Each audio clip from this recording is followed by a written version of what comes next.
Hi అండి, అందరూ ఎలా ఉన్నారు? నేనైతే చాలా బాగున్నాను. Welcome back to our channel smiling చేస్తూ స్మైలింగ్. ఇప్పుడే కనుక కొత్త వాళ్ళు ఎవరైనా మన ఛానల్ చూస్తూ ఉంటే లైక్ చేయండి, షేర్ చేయండి, సబ్స్క్రైబ్ చేయండి. ఇవాళ సండే స్పెషల్ చికెన్ పిక్కల్ పచ్చడి చేసుకున్నాం. పచ్చడికి కావాల్సిన ఐటమ్స్ అండి: చికెన్, బోన్లెస్ చికెన్ తీసుకోండి, ఆవాలు, జీలకర్ర, దాల్చిన చెక్క, లవంగం, అల్లం వెల్లుల్లి పేస్ట్, కారం, ఉప్పు, లెమన్. ఇవన్నీ ఫ్రై చేసుకోవాలండి. దాల్చిన చెక్క, ధనియాలు లైట్గా ఫ్రై అవ్వాలి. ఆవాలు,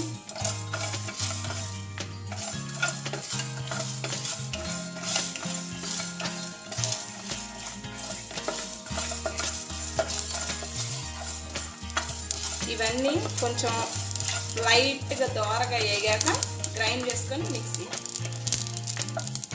ఆ పౌడర్ తీసుకోవాలి. ఈ చికెన్ని బాగా వాష్ చేసేసి కాసేపు పక్కన ఉంచుకోండి. ఇప్పుడు ఆయిల్ హీట్ చేసుకుందాం. ఆయిల్ హీట్ అయింది. ఇప్పుడు వీటిని వేసుకుందాం. చికెన్ వీటిని బాగా ఫ్రై చేసుకోవాలండి. ఈ ముక్కల్ని ఎంత ఫ్రై అయితే అంత టేస్ట్గా ఉంటుంది.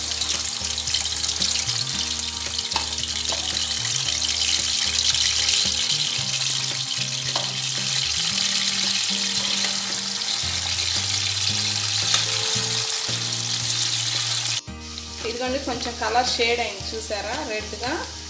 ఇంకొంచెం షేడ్ అవ్వాలి. ఇదిగోండి, రెడ్గా అయినాయి. ఇప్పుడు ఒక మీడియం ఫ్లేమ్లో పెట్టుకొని ఒక బౌల్లోకి ఇవి తీసేసుకుందాం. ఇలా బౌల్లోకి తీసేసుకొని ఇందాక మనం అల్లం వెల్లుల్లి పేస్ట్ గ్రైండ్ చేసుకొని ఉంచుకున్నాం కదా, ఫ్రెష్ది వేసుకోండి. ఫ్రెష్ది వేసుకుంటేనే బాగుంటుంది. ఇది ఫ్రై చేసుకోవాలి పచ్చి స్మెల్ పోయిందాక.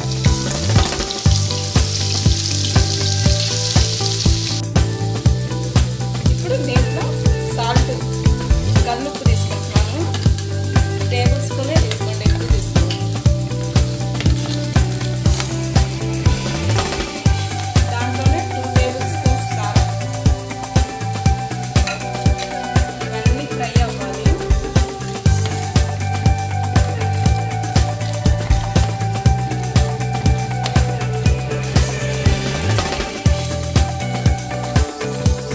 పచ్చి స్మెల్ పోయి కొంచెం వేగాక మనం ఇందాక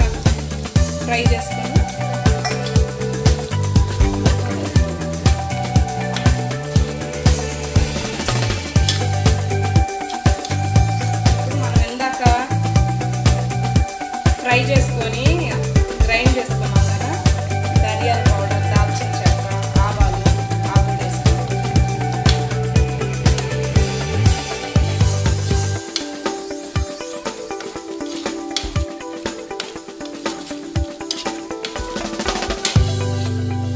ఇదిగోండి, ఇలా ఫ్రై అయిపోయింది చూసారా, బాగుందిగా.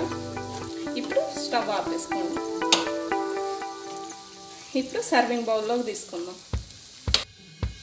ఇదిగోండి, ఇలా సర్వింగ్ బౌల్లో తీసుకొని వేడి చల్లారిపోయాక అప్పుడు లెమన్ పిండుకోండి. చేదు వస్తుంది లేకపోతే. పిండుకొని ఇంతేనండి, చికెన్ పచ్చడి రెడీ అయిపోయింది. యమ్మీ యమ్మీగా. మీరే కూడా సండే ట్రై చేయండి, తినేయండి. ఈ వీడియో కనుక మీకు నచ్చినట్లయితే లైక్ చేయండి, షేర్ చేయండి.